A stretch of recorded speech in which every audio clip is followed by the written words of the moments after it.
I've got a truth bomb for you. The Federal Reserve does not care about your stocks, and they never have. Yes, at the peaks of the impact of easy monetary policy over the last 2 years, it did result in massive gains in many areas of the stock market. But that was simply an unintended consequence. The only thing that the Federal Reserve cares about regarding the stock market is unsustainable insolvency. Your brokerage account could go to zero. Your 401k could go to zero. And if that doesn't result in a large, too big to fail corporation or a financial institution raising their hand and say, I'm insolvent, I need a bailout, they don't care. And new inflation numbers just came out. New records. Since 1982, we haven't seen inflationary pressures like this. The employment cost index just came out on Friday, shows a 4% rise year over year in December. That's the biggest rise in 20 years. Personal consumption expenditures, which is the measure that the Fed uses for its inflation target, hit 5.8%, which is the most since 1982. All of this data is putting more and more pressure on the Federal Reserve to fulfill one end of their mandate given to them by Congress, which is stable prices. And while I argue that 2% inflation doesn't mean stable, neither does 4, 5, 6, 7%. And so at this point, the Federal Reserve could care less about the stock market dropping 5%, 10%, 20% in anticipation of the Federal Reserve stopping their asset purchases and raising rates. But here's the thing that I think most people don't understand about the way that inflation numbers work given monetary and fiscal policy. It takes time for this stuff to work its way through the system. It takes time for the new money to start to bid up prices. That means that it also takes time for the effects of deflationary monetary policy to start to hit prices. It's not immediate, it's not instant. Take a look with me at this chart, which is the total federal outlays every month what the federal government is spending. There's been a lot of talk about all of the crazy spending from this administration. Take a look at this chart and look at when the spending happened.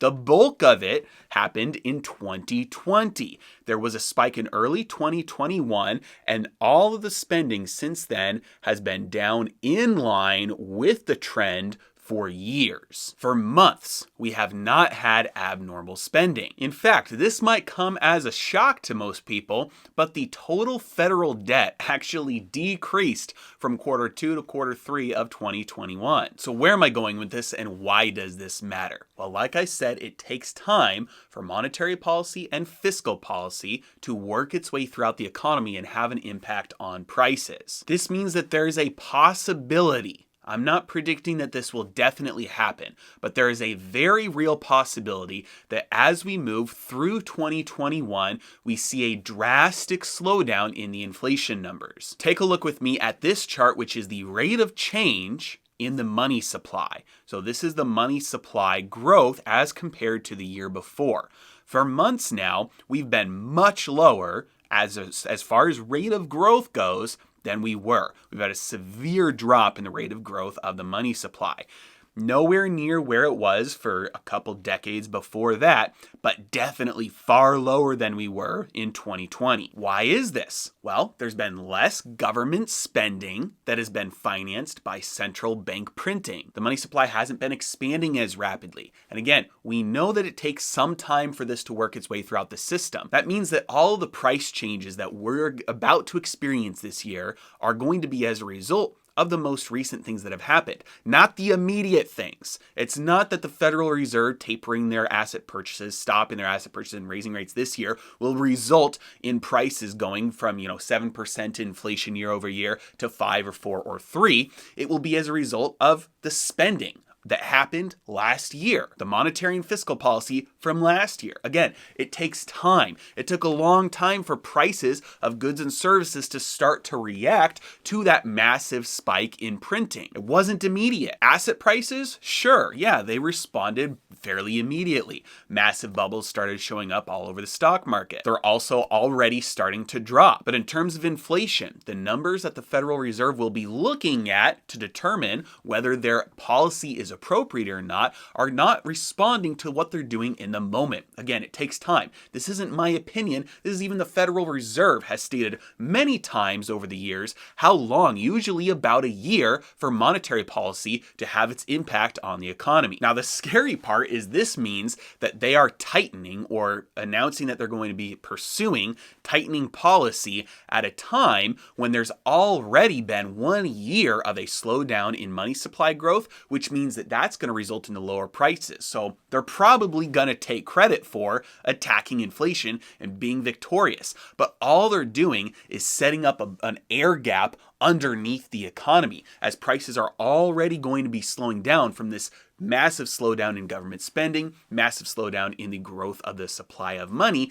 Prices are already going to be coming back down, and they're introducing deflationary pressures underneath that by the time those hit, maybe at the end of 2021, things are just going to start to collapse extremely rapidly. It also means that in between now and then, if the Federal Reserve starts running victory laps and saying, hey, our taper, our 25 basis point interest rate rise has worked, and we're now seeing a slowdown in inflation numbers, that means the stock market's going to react by going up. Everything's going to look hunky-dory. The world's healing back to normal. Supply chain issues are healing themselves.